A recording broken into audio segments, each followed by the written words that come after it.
আসসালামু আলাইকুম। বঙ্গবন্ধু কন্যা মাননীয় সাবেক প্রধানমন্ত্রী জননেত্রী শেখ হাসিনা ঘোষণা দিয়েছেন তিনি বাংলাদেশে আসবেন। ডিসেম্বরের মাঝে আসবেন।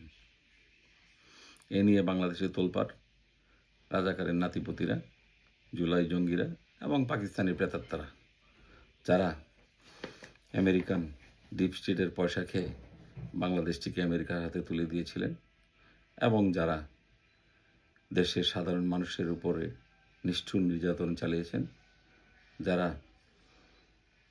ডিউটিরত অবস্থায় পুলিশ সদস্যদেরকে হত্যা করেছেন, থানা জ্বালিয়েছেন, যারা আওয়ামী লীগের নেতাকর্মীদের ঘরবাড়ি জ্বালিয়েছেন, যারা ব্যবসা বাণিজ্য দখল করেছেন, লুটপাট করেছেন এবং আওয়ামী পরিবারের সদস্যদের, আত্মীয় স্বজনদের, পরিবারের সদস্যদের নির্মমভাবে নির্যাতন করেছেন, হত্যা করেছেন, ধর্ষণ করেছেন, তাদেরকে উনি মোকাবেলা করবেন এবং ওনার বিরুদ্ধে আনীত সমস্ত অভিযোগের উনি আইনি মোকাবেলা উনি করবেন।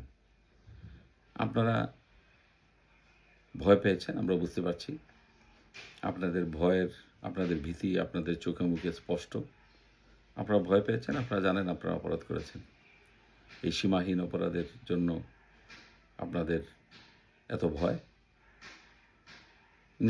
নিকৃষ্ট প্রজাতির মানুষ, তবু তো মানুষ।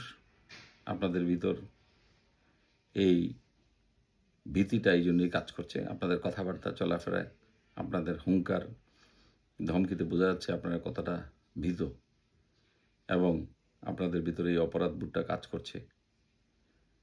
কিন্তু লাভ নাই। 1971-এর মতোই, পাকিস্তানি বর্বর বাহিনীর মতোই আপনারা মানুষের ঘরে বাড়িতে আগুন লাগিয়েছেন, হত্যা, ধর্ষণ করেছেন, সীমাহীন বর্বরোচিত অপরাধ করেছেন, মানবাধিকার লঙ্ঘন করেছেন। আপনাদের নিস্তার নাই। আমরা এই দেশের মানুষ বোকা না। এদেশের মানুষ আপনাদের প্রতিটি অপরাধের কড়ায় গণ্ডায় হিসাব নিবে এবং আপনাদেরকে বিচারের মুখোমুখি করবে। বাংলাদেশের মানুষের এই জিনিসটা বাংলাদেশের মানুষ কখনো ভুলবে না। যে পরিমাণ নির্যাতন আপনারা চালিয়েছেন, মানুষের জানমালের নিরাপত্তাকে যেভাবে বিঘ্নিত করেছেন,